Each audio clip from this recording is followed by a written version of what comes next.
सबसे पहले हम अपने विभाग की ऑफिशियल वेबसाइट upken.gov.in पर आएंगे। यहाँ पे आने के बाद हमें दिखेगा कि दाहिनी तरफ हमारे पास ई सर्विस अपील का ऑप्शन दिया गया है। इस ऑप्शन पे हम जब क्लिक करेंगे, इस ऑप्शन पे क्लिक करने के बाद हमारे पास एक ऑप्शन आएगा ओके करने का, उसे ओके करेंगे। ओके करने के बाद हमारे पास एक नया वेब पेज ओपन होगा जो कि हमारे ई सर्विस अपील का पोर्टल है। इस पोर्टल के माध्यम से हमारी ई सर्विस अपील के सारे काम होंगे। इस वेबसाइट में आपको लेटेस्ट जानकारियाँ भी दिखते रहेंगी नीचे, और इसमें आपको रजिस्टर करने के लिए ऊपर दाहिनी तरफ दिए गए रजिस्टर बटन पर क्लिक करेंगे। रजिस्टर बटन पर क्लिक करने के बाद आपको रजिस्ट्रेशन होगा। लॉगिन करने के लिए आप लॉगिन बटन पर क्लिक कर सकते हैं, और अगर आपको यूज़र मैनुअल की ज़रूरत है तो आप यूज़र मैनुअल ऑप्शन पर क्लिक करके यूज़र मैनुअल भी देख सकते हैं। यूज़र मैनुअल में सारी चीज़ें दी गई हैं। जब उस पर क्लिक करेंगे तो इस तरह से एक PDF ओपन हो जाएगा। उस PDF में आप सभी चीज़ देख के अपना काम कर सकते हैं। उसके बाद हम रजिस्ट्रेशन पे क्लिक करते हैं। रजिस्टर करने के लिए आपको पास रजिस्ट्रेशन फॉर्म ओपन होगा। इसमें अपनी सारी जानकारियाँ भरेंगे। सबसे पहले आप सेलेक्ट करेंगे कि आप सर्विंग है या रिटायर्ड है। अगर आप सर्विंग है तो सर्विंग क्लिक करेंगे, अपना नाम भरेंगे, अपना जन्मतिथि भरेंगे, अपना जेंडर सिलेक्ट करेंगे, अपना EHRMS कोड भरेंगे। और ध्यान देने की बात है, यहाँ पे अगर आप रिटायर्ड हैं तो आपके पास EHRMS कोड ऑप्शन है, अगर आपके पास है तो आप भर सकते हैं, नहीं तो इसे खाली छोड़ सकते हैं। लेकिन अगर आप सर्विंग हैं तो आपको ये आवश्यक रूप से भरना ही होगा। उसके बाद आप अपना डिस्ट्रिक्ट सेलेक्ट करेंगे। डिस्ट्रिक्ट सेलेक्ट करने के बाद आपके पास विभाग का ऑप्शन आ जाएगा, उसमें से आप अपना विभाग सेलेक्ट करेंगे। उसके बाद विभाग, जिला और विभाग के अनुसार आपके पास डेजिग्नेशन की लिस्ट खुल जाएगी। आपके पास जो भी आपका डेजिग्नेशन है आप उस डेजिग्नेशन को सेलेक्ट कर सकते हैं। जो भी आपका पद है आप उस पद को सेलेक्ट कर सकते हैं। अपना पद सेलेक्ट करने के बाद आप अपना कैडर सेलेक्ट करेंगे। उसके बाद उस जिले के अनुसार उस जिले में जितने भी तरीके के हमारे विभाग के ऑफिस होंगे उनकी लिस्ट खुल जाएगी। उसमें से आप जिस भी ऑफिस में कार्यरत हैं आप उस ऑफिस को सेलेक्ट करेंगे। उसके बाद आप अपना मोबाइल नंबर डालेंगे 10 अंकों का। ध्यान देने की बात है, जो भी मोबाइल नंबर आप अपना डालें कि ध्यान रखें कि वो एक्टिव हो, क्योंकि उस पर एक OTP माध्यम से उसे वैलिडेट किया जाएगा। उस पर क्लिक करेंगे तो OTP आएगा। उस OTP को आप वेरीफाई करेंगे। उसके बाद ही आप अपना रजिस्ट्रेशन कंप्लीट कर सकते हैं। Email ID, mobile number verify करने के बाद आपको अपना ईमेल ID दर्ज करना है। उसके बाद आपको नीचे पासवर्ड सेट करना है। उससे पहले आपको ध्यान देने की बात है कि जो आपको ये चेकबॉक्स दिया गया है, इस चेकबॉक्स को चेक करें अनिवार्य रूप से, क्योंकि इस बात का आपसे सहमति लेता है कि आपने जो भी ऊपर जानकारी दी वो आपके स्तर पे सही है। उसके बाद पासवर्ड भरेंगे। पासवर्ड भरते समय आपको ध्यान देना है कि आपको कम से कम 8 अक्षरों का पासवर्ड रखना है, जिसमें से एक कैपिटल लेटर, एक स्मॉल लेटर, एक नंबर और एक स्पेशल कैरेक्टर होना अनिवार्य है। इन सब के कॉम्बिनेशन से आपको 8 कैरेक्टर्स का पासवर्ड सेलेक्ट करना है। पासवर्ड जो आप भरें उसी पासवर्ड को आप दोबारा नीचे भरेंगे। जो भी आपने पासवर्ड डाला है वही चीज़ दोबारा आप भरेंगे। उसके बाद कैप्चा भरेंगे।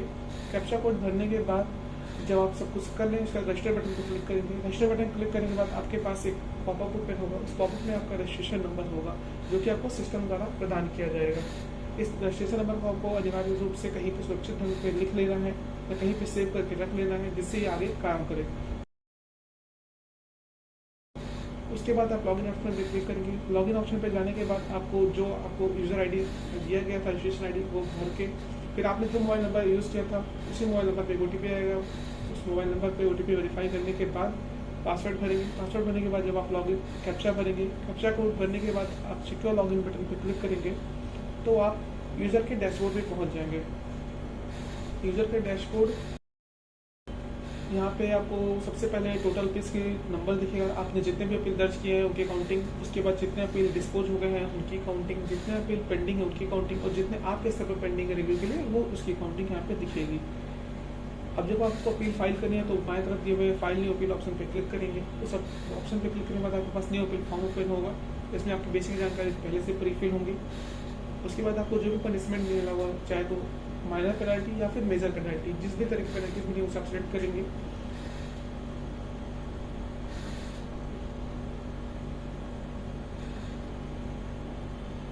सारी पेनल्टी जो भी आप सेलेक्ट करेंगे उसका नीचे बॉक्स में उनकी एक लिस्ट प्रदर्शित हो रही होगी। जो भी आप चेक बॉक्स सेलेक्ट कर रहे हैं, अगर आपको लगता है गलत वही सेलेक्ट हो गया है तो उसे आप हटा भी सकते हैं। उसके बाद अपना अपील का सब्जेक्ट यानी कि विषय भरेंगे। उसके बाद अपने अपील का ग्राउंड यानी कि किस बिहा पे आप अपील करना चाहते हैं वो भरेंगे। और ध्यान देने के बाद वो 500 कैरेक्टर और विषय 200 कैरेक्टर का होना चाहिए। फिर आप अपना पनिशमेंट अथॉरिटी सेलेक्ट करेंगे, जिस भी अथॉरिटी से आपको पनिशमेंट मिला है।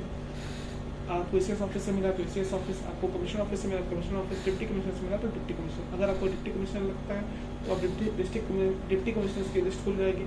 उसमें से आप जो भी ऑफिस सेलेक्ट किया गया है उसे सेलेक्ट करेंगे। आपको जो भी पनिशमेंट मिला उसका ऑर्डर नंबर यानी कि आदेश संख्या और उसका ऑर्डर डेट यानी कि आदेश तिथि भरेंगे। उसके बाद आप अपना अपील डॉक्यूमेंट और फिर इम्प्रिम्ड ऑर्डर और फिर सपोर्टिंग डॉक्यूमेंट सेलेक्ट कर सकते हैं। ध्यान देने की बात है, इम्प्रिम्ड ऑर्डर आपको अनिवार्य रूप से देना ही है। जब उस पर आप सेलेक्ट करके फाइल के आप सेलेक्ट करने की कोशिश करेंगे, उस फाइल की एक प्रीव्यू आपको यहाँ पे दिख जाएगी कुछ इस तरीके से, जिसमें आप ये देख सकते हैं कि आपने जो फाइल सेलेक्ट किया है वो सही है या गलत है। अगर आपको लगता है गलत है तो आप पुनः एक फाइल सेलेक्ट कर सकते हैं और उसकी प्रीव्यू यहाँ पे देख सकते हैं। अगर आपको लगता है सब कुछ सही है तो आप सबमिट अपील बटन पर क्लिक करेंगे। सबमिट अपील बटन पर क्लिक करने के बाद आपके सामने एक अपील आईडी प्रदर्शित हो जाएगी और आपका अपील सुरक्षित हो जाएगा सिस्टम में। उस अपील आईडी के माध्यम से आप भविष्य में अपने अपील को ट्रैक कर सकते हैं या फिर उस पर किसी अन्य तरीके की जानकारी प्राप्त कर सकते हैं। ट्रैक करने के लिए आपको बाईं तरफ ट्रैक अपील ऑप्शन दिया गया है, उस पर क्लिक करेंगे। उसके बाद आपको इस बॉक्स में अपील आईडी है उसे दर्ज करेंगे। उसके बाद ट्रैक बटन पर क्लिक करेंगे। उसके बाद आपके सामने उस आपके अपील की पूरी हिस्ट्री खुल जाएगी कि अगर आपको अपने प्रोफाइल के बारे में कुछ अपडेट करना है तो आप माई प्रोफाइल ऑप्शन पे जाएंगे, तो वहाँ पे आपकी जानकारी आप पहले से भरी दिखेंगी। आप जो भी चेंज करना है चेंज कर सकते हैं। अगर आपको पासवर्ड चेंज करना है तो बाई तरफ पासवर्ड चेंज करने का ऑप्शन दिया गया है। अपना करेंट पासवर्ड, अपना न्यू कन्फर्म पासवर्ड डालेंगे। इसके बाद अगर आपका पासवर्ड सही होगा करेंट पासवर्ड तो आपके मोबाइल नंबर पे एक ओटीपी आएगा। उस ओटीपी को वैलिडेट करने के बाद आपका पासवर्ड जो आपने नया पासवर्ड सेट किया था उससे चेंज हो जाएगा। आपको ये चीज़ ध्यान देना है अनिवार्य रूप से कि आप जो भी पासवर्ड नया डाल रहे हो उसमें फिर से 8 अक्षरों का जो नियम उसे फॉलो करना होगा। एक कैपिटल, एक स्मॉल, एक नंबर, एक स्पेसिफिक कैरेक्टर और इन सब के कॉम्बिनेशन से आपको एक 8 कैरेक्टर्स का पासवर्ड बनवा होगा। यूजर मैनुअल आपको आपके लॉगिन के अंदर भी दिया गया है, जहाँ से आप अपना यूजर मैनुअल ओपन कर सकते हैं। आपके यूजर मैनुअल में सारी जानकारी दी गई है, हर तरीके का जो भी आपको एक यूजर को करना है।